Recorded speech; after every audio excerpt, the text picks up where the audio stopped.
Minal, Bopaiah, welcome to the Human Capital Innovations Podcast. Thank you so much for having me, John. Yeah, it is a pleasure to be with you. I'm super excited for our conversation today. We're going to be exploring your book, Equity: How to Design Organizations Where Everyone Thrives. And first and foremost, I think there's often a misunderstanding about what equity means, how it connects with other related terms, and what role it plays in the diversity, equity, inclusion, and belonging space.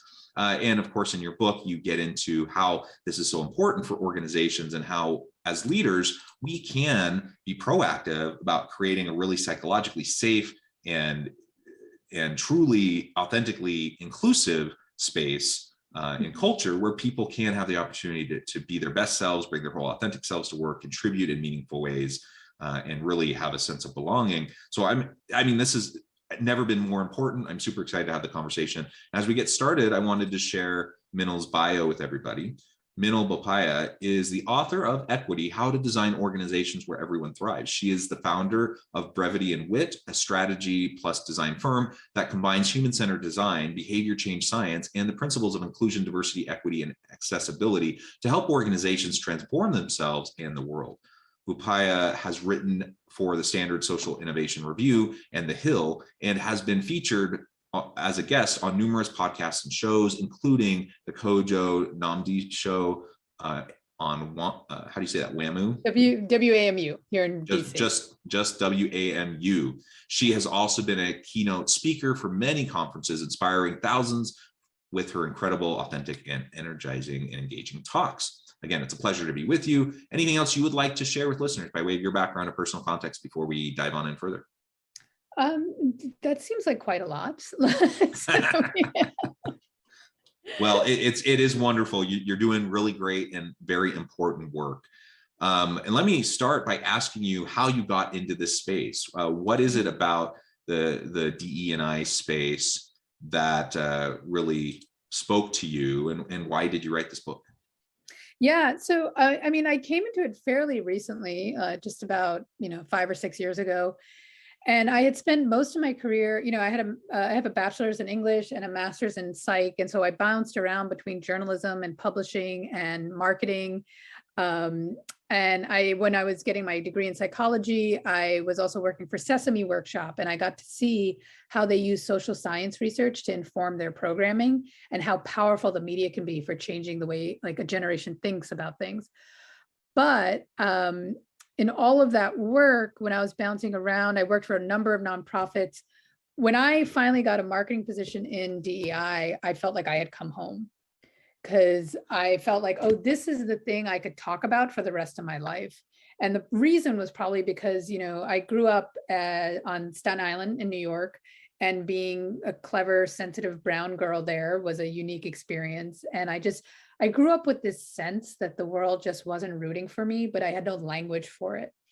And diversity was always important to me. I remember writing high school essays about it. And it was always something I talked about. And it was really when I landed in the DEI space that I was like, oh, here's the thing that I've always been passionate about. And here's a way to make a profession out of it, and to do some good in the world. So it was just a natural fit. Yeah, that's wonderful. And I think that tends to happen with us over time. If we're open to it and willing to adapt and to change, that we can find ourselves landing in these places that that most resonate with us, where we're most passionate, where we can have the biggest impact. So I'm wonderful that's happened for you, and I'm really pleased that you've been able to have this kind of a contribution to such an important issue and such a important space. Now, you start with the word equity in your title, followed by the subtitle, How to Design Organizations Where Everyone Thrives. Maybe tell us a little bit more specifically about equity, how equity may be different than some people commonly kind of think of it. Yeah. So I joke that, equity is often the middle child in DEI, the idea we all skip over to get to the warm and fuzzy feelings of inclusion.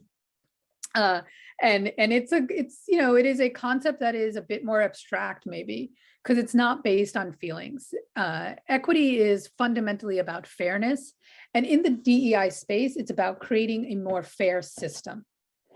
And by fairness, we mean that everyone has equal access to opportunity, right? That we don't hold differences as liabilities. Yeah, and let me just double click on that for a second, because don't we have equal opportunity in the United States? Don't we have laws that protect that? And we put on every job posting, we always say we're an equal opportunity employer. So why worry about equity if we already have it? Yeah. Yeah. We say that we don't have it. That's And right. so that is the gap. And I think that's what equity is, the mechanism by which we can reify our values. Because it is inherently an American value and a worldwide value that we are all equal and that we have that we should have equal rights. And yet what equity is saying is that in order to safeguard that right, we need different resources according to our individual differences. So we can say that we all have an equal right to vote, but if a polling station is not wheelchair accessible, then someone in a wheelchair does not have access to that right. Right? So we need to create a building that can allow for someone who uses a wheelchair to gain access unimpeded. Right? And so it's the same thing. If we say that, you know, we have equal access to vote, but people in certain neighborhoods are able to just drive 20 minutes to their local school and other people have to drive 3 hours and stand in line, and the poll closes, is only open from 9 to 5, but for the other stations it's open from 7 a.m. to 7 p.m. so people could vote when they're not at work, then that is not equal access to exercise our equal right to vote. So we need equitable access, which ensures that polling stations are able to be open and accessible according to the differences that people have, whether it's by physical ability, whether it's by the fact that they're working jobs that are not 9 to 5, whether it's by the fact that they don't have access to a car, all of those things. So equity ensures equal rights.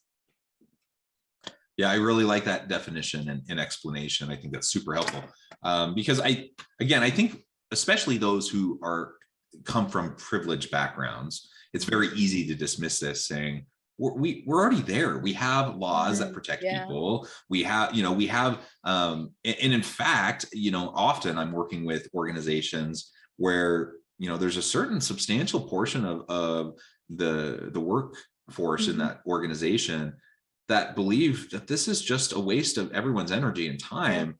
But you know what, when you really drill down and see who are the people that have that attitude, it almost always is going to be like white guys like me. It's not the women, it's not the people of color, it's not people from other marginalized or disenfranchised or disadvantaged populations, because they live it every day. They know exactly what it means to not have equal access. So we might say all the right things, we might even have laws that are supposed to protect equality and provide equity, but in practice that doesn't always play out, and it's not the lived experience of so many people that come from disadvantaged backgrounds. And so part of this is just a call for, I, as a cis straight middle-aged white dude, I need to recognize that I have all sorts of privilege, and I have all sorts of things that I just take for granted each and every day that I probably just don't even think about, that are challenges for other people that they have to grapple with all the time. And so that just fundamentally shifts, my perspective. And so I would invite anyone, this isn't like a slam on white guys, but it's just a reminder that we need to be really thoughtful and proactive about checking our biases, understanding our privilege, and taking time to listen to the stories of those around us who might have a different experience. And when we can do that, we can develop more empathy, and we can start to actually realize that, the systems in place aren't equitable. They're not fair. They're not consistent in terms of providing that access that you're talking about. Yeah. I mean, so what's interesting is that what I start to talk about, it's not simply understanding our privilege, because honestly, almost everyone has some form of privilege. Right.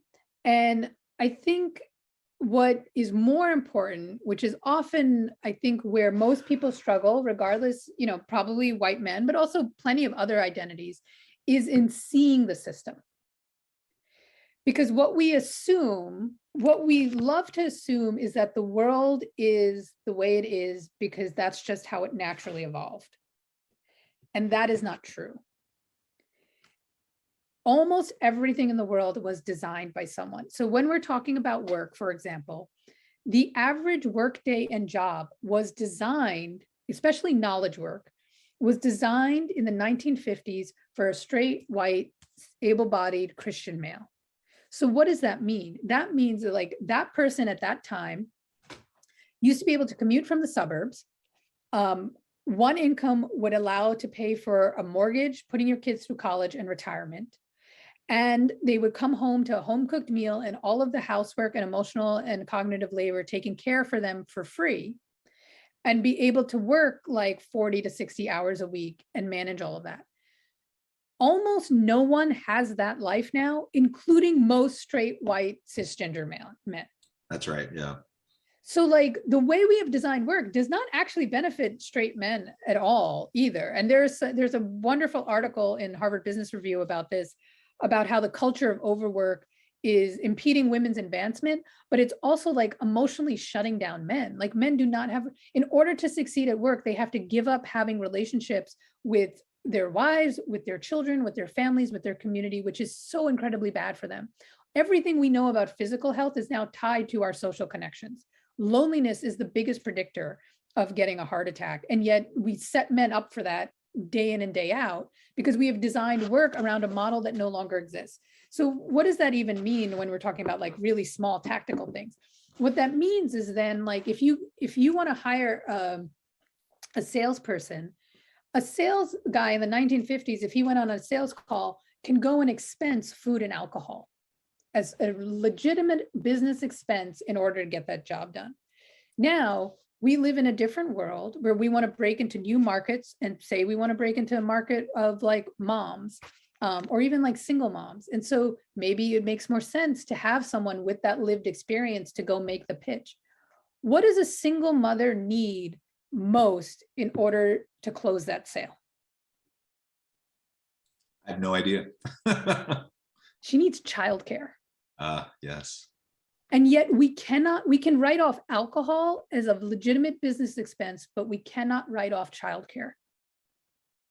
And so when we talk about inequitable systems, that's what we're talking about, that it was designed to support men who have somebody who is taking care of their children. It was never designed to support a woman who is single, trying to take care of her children and do her job. Yeah, that's a super insightful example. And the awareness of the systems, I completely agree. So whether or not we recognize our privilege, I think many people don't, but even if you do, it's also, I share that perspective, that it's been my experience, most people don't look at the world in terms of systems. Yeah. They just don't.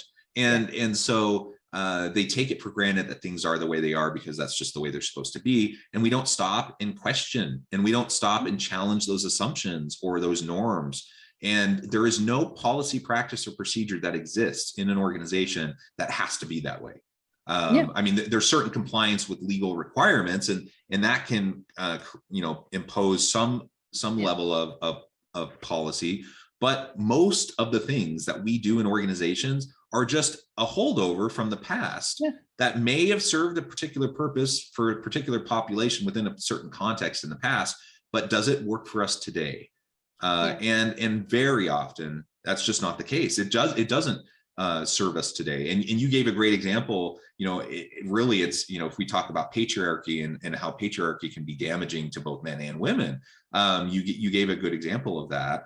And so we just need to dismantle some of these norms and assumptions and be able to see it, but we're not trained to see it. And so so how do we start to do that? How can leaders listening who are, having an aha moment saying, yeah, this makes sense, but what do you do next? Because we've all been in organizations that have been talking about DE&I stuff, and we go to inclusion workshops and we have these conversations. And I think more and more people are accepting that this is important and necessary, but we haven't really gotten past the conversations in many organizations.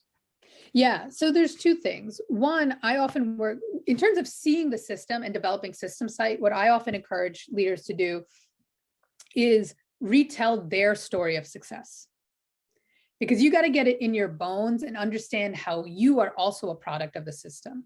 Now, what I mean by that is that we have a pervasive myth in our society that hard work equals success. That's the equation, as if it's like a linear correlation. The more hard work you put in, the more success you experience. That's what like that myth is powerful. What I am saying is the actual equation is hard work plus system support equals success.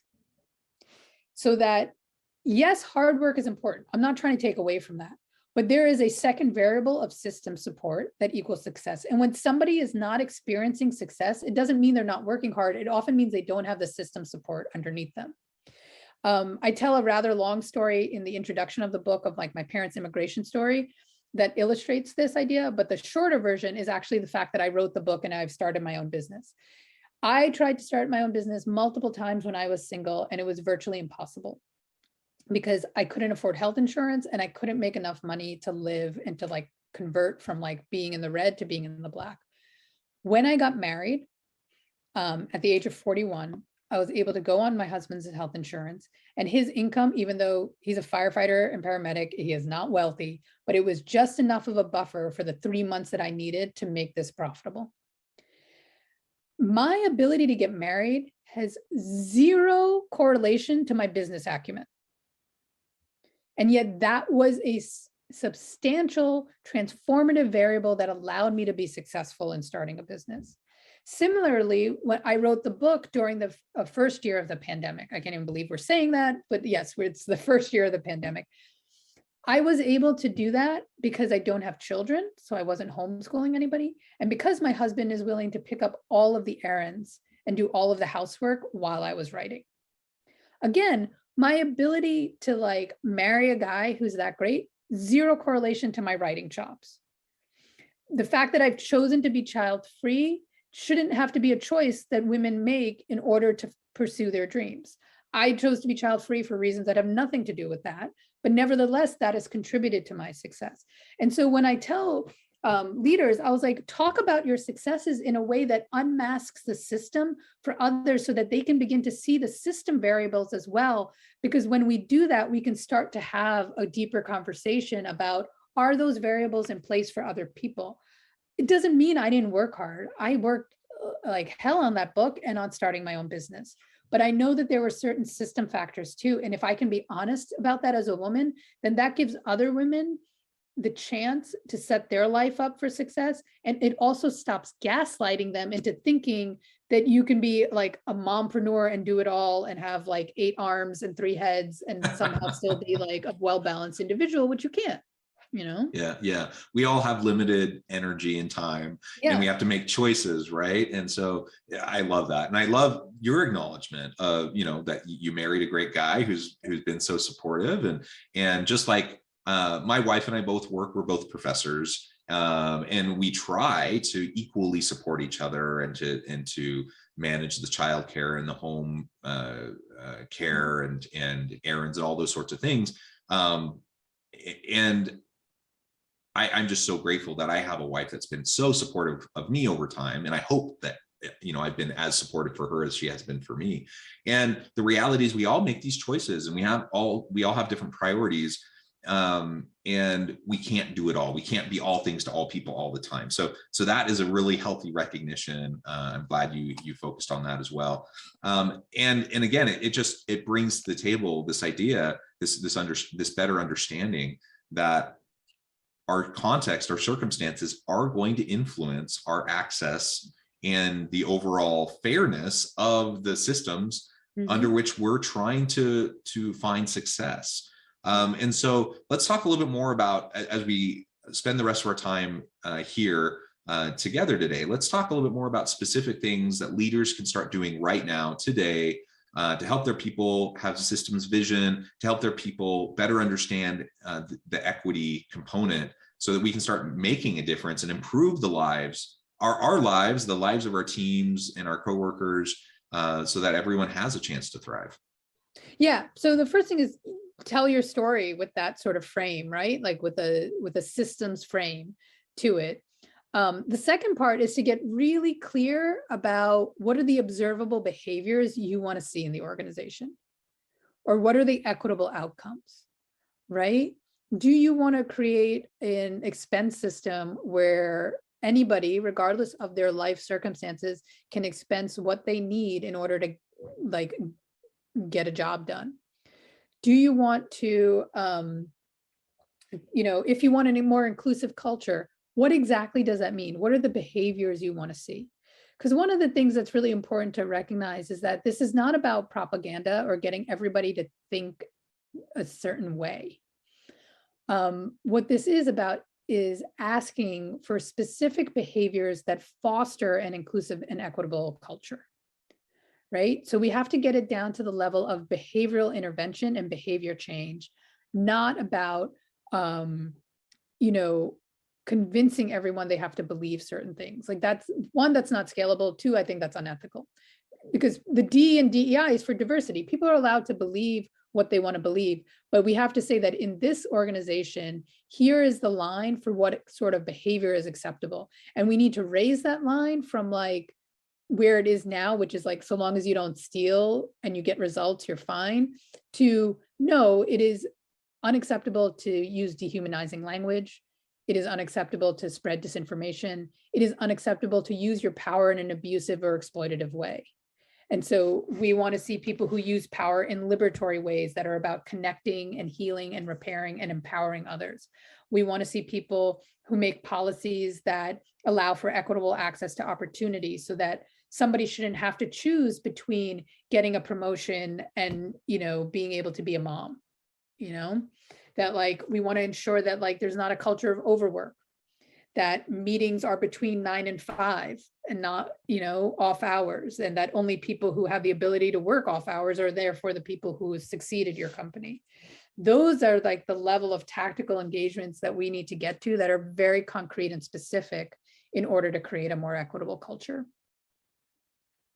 Yeah, I really like that. And again, good intentions isn't enough. So we need to work towards better understanding, foster self-reflection. We need to strive for a good intention, certainly, but that's not enough. Like, we can't end there. We have to actually start doing specific things to embed this fairness and the equity throughout the system, throughout the policy, practices, procedures, the norms, the values of the organization. And there are simple things that we can start doing right now, like that can happen today, to start making that difference. If we're just thoughtful about it, if we're proactive about that, we're willing to challenge our assumptions a little bit. And so let's get past the conversations, let's get past good intentions, and let's get into practice so that we have behavior change, like you said.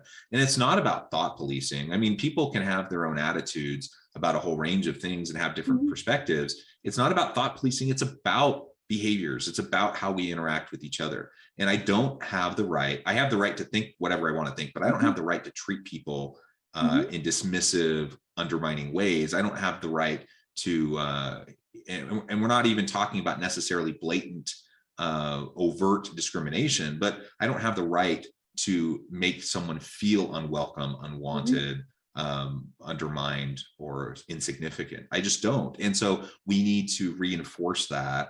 We need to call out those behaviors when they happen and help coach people towards better behaviors. And if we can start doing that, we're going to have more healthy organizations. Yeah, absolutely. And,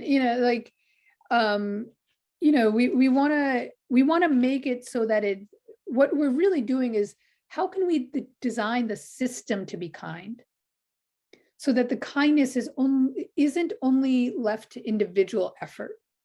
And really where that's coming from is from behavioral economics. So they found that in countries where when you get a driver's license, you're automatically opted in to be an organ donor, they have organ donation rates of like in the 90s. In countries where that's not an option, their organ donation rates are in like the 10 or 20th percentiles. So it's the same thing. Like, you can choose not to at any point. You can opt out even if you've automatically been opted in. But how do we create organizations where people are automatically opted in to engaging in an inclusive and equitable way, and they have to take monumental effort to opt out. Right now, we have a system where the default is actually to be pretty terrible to one another. And we need to exert monumental effort to be inclusive and to be kind to one another. And so what I want to do, this book is saying is to flip that and say, how do we design it so it's actually easy to engage in the kind behaviors, and it is actually hard to be terrible to one another. Yeah, I love that. Minal, it has been a real pleasure talking, exploring your book, the concepts, and really talking about tactical, specific things that we can start to do to improve the lives of those around us and improve the health of our organization. Before we wrap up, I just want to give you a chance to share with listeners how they can get connected with you, find out more about your work, where they can find your book, and then give us a final word on the topic for today. Sure. So I am the only Minal Bopaiah on the internet, so you can find me. I'm very active on LinkedIn, but you can check out my company at brevityandwit.com. You can also learn more about the book at theequitybook.com, where it links. It is available wherever books are sold. It's available on Amazon, bookshop.org, Barnes and Nobles. So you can also go there and search for it. But theequitybook.com not only has links for the books, it has an equity toolkit. It has my bookshelf with other books that I recommend and other resources. And you can sign up for our newsletter through either of those two sites. And we send out a newsletter every 2 weeks with really great tips for designing a more equitable world. So if you're interested in this topic, I would highly recommend that. And then a final word about equity is, well, I'll say this. I am aware that life is unfair. And so to talk about fairness in an unfair world can seem ironic, but the reason I do it is because I think that the desire for fairness is written in the DNA of all human beings. And when we tap into that, we tap into our humanity. It is like the desire for beauty or truth or creativity. It is the thing that separates us from animals. And so therefore, even in an unfair world, the pursuit of equity is what will allow you to know the true depths of your own humanity. Beautifully said. Thank you so much. It's been a pleasure. I encourage listeners to reach out, get connected, find out more about what Minal can do for you, check out her book. And as always, I hope everyone can stay healthy and safe, that you can find meaning and purpose at work each and every day. And I hope you all have a great week.